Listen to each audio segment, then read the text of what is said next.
Hey guys, and welcome to Catch Up, the series where I play games that I've never played before and games that I revisit. Today we're revisiting one game that actually got a lot of views in my channel, Katana ZERO. So I purposely never add spoilers to my regular reviews because I want to incite people to actually play the games.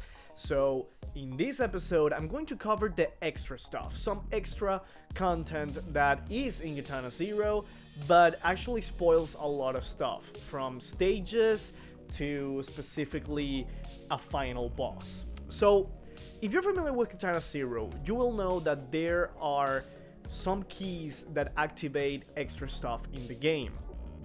These keys all give you different weapons that you're going to be able to use in New Game Plus. Now the way of getting them, that's when it's really interesting, because all these keys are obtainable in your first playthrough of Katana ZERO.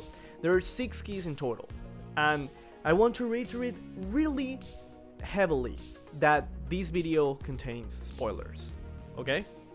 So the first key is the prism key. The prism key is available to you at the start of the game. You will see that you're able to kill one guy and then you have to deflect the bullet of another one. The guy that you deflected the bullet, that one has the key. You just have to jump upwards to that little scaffold and you're going to get the prism key over there. Moving on to the second key. Now this one is a little bit tricky and shows how good, how well hidden are every single one of these keys in the game. So the second key is in Josh Rose. You know, the guy that dies in the second stage in the hotel level. If you talk to him normally, he will leap off the building. But if you're able to kill him with a statue or a bottle or something by throwing it right after you cross the door, you are going to be able to search his body and find the master key. Now the third key is the only key in the game that actually has 2 ways of getting. The first one is that in the mission of the prison, that you don't kill a single enemy. If you don't kill anyone in that mission, you are getting the prototype key in your apartment. But the second way of getting it is actually intertwined with the secret boss of the game. You actually have to refuse your dosage of the drug that makes the main character actually able to look forward in time and stuff. If you actually refuse to get in your dose that time in that mission, your dossier is going to say kill, kill, kill, kill, kill instead of your usual instructions. Once you kill everyone, you're going to find the prototype key in your apartment.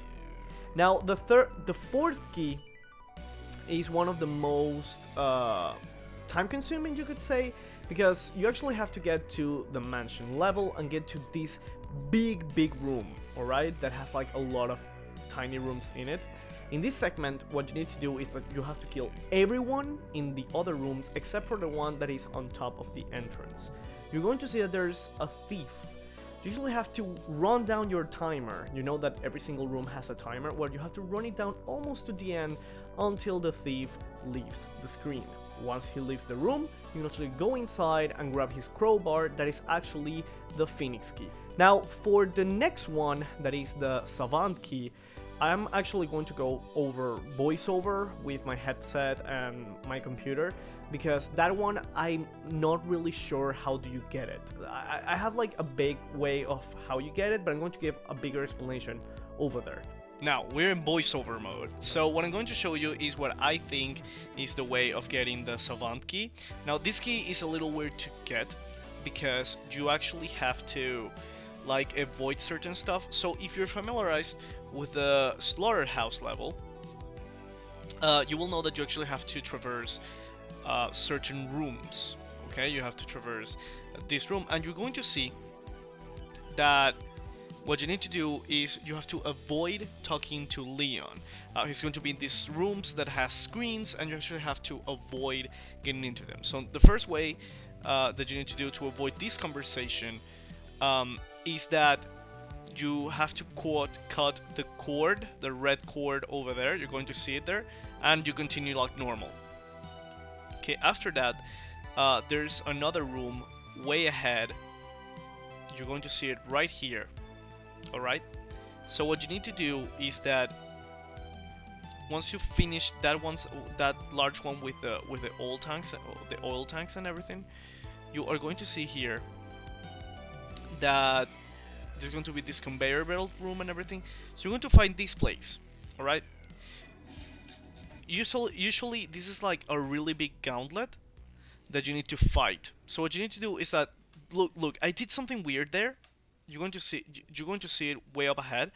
So it's really weird. So if you go in there and you dodge into the room, you're going to get caught. You're able to restart it like normal. I did it again and it worked like normal. So I don't understand if I'm doing something wrong, but I kind of think that if you roll into the room and stand like in that specific place that the character's in and you start rolling away, you're going to trick the room or something that you're not there. Finally, this last point is weird as hell too.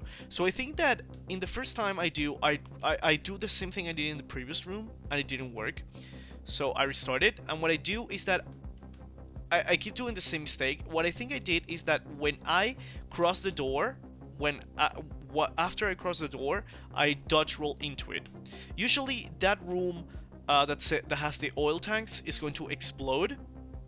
He's going to shoot like a sniper bolt into it and it's going to explode. But what you do here, that you go inside and there you go. There's the savant key. I have no idea of a consistent way of getting it, but I got it that way, and I hope I might enlighten you. Now, back to the video. Finally, the government key. So, the only way of getting this key is after you kill your psychiatrist. And that's the spoiler. You killed your psychiatrist, and what you need to do is that you actually have to search his body after killing him, and you're going to find the government key. That is going to be the place that you're able to use every single one of these keys. Each key has a different attribute that makes it better. It's a different weapon that changes some properties of the game, of the swing of the sword. For example, the savant key is like this tiny knife that you can stab people quickly, or you have the prototype that is like a buster sword that breaks shields and bullets. So it's up to you if you want to play with different things, but I really like how the game handled these secrets. Now that we're talking about secrets, we're going to go over the secret boss of Katana ZERO. So what you need to know is that you need to do a lot of stuff in certain order to actually get to him. So in the first 2 missions, you need to hang up a lot your phone when your psychiatrist is calling. That way, he's going to be really mad at you for what you're doing. Secondly, you need to talk to Electrohead. Electrohead, the instructions are to you to not talk to Electrohead at all. But if you talk to him, he's going to tell you about the drug that makes you look into the future and whatever. So that's how it works. You actually need to talk to Electrohead. He's going to be killed. That's kind of it. When you go to that therapy session after Electrohead dies, you actually need to refuse your dosage of Chronos.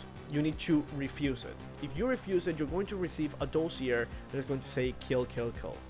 After that, you have to kill everyone in the prison, get out, whatever. After that, you need to do one specific thing, and is to go through every single extra mission, and you have to always pick the red choices. Always pick the red choices. When you go to the penultimate stage before the bunker, and he tells you, I'm almost disappointed that you are alive, you made it. That's exactly how you need to do it. I'm going to repeat myself. If you got one dialogue cut that he says, I'm almost disappointed that you're alive, you made it. Next time, when you reload the therapy session after the bunker part 2, you are going to be able to fight the secret boss, which is your psychiatrist under some drug and whatever. It's really a fun fight. It's certainly hard and it's really well hidden in the game, so I really like it. But that's my cover up of Katana ZERO. I hope you really like it. This video was done in a more relaxed way and with not so much production values right now. It's because I'm rushing to my airport and I want to keep this series going while I'm on a trip. I already said it on my No More Heroes episode that I'm planning on going on vacation, so that's kind of it. Well, thank you all you guys for watching. I hope you have a fantastic night. If you want to follow me on social media, all my links are in the description below. If you like the video, please hit the like button and consider subscribing for more catch up. See you guys then.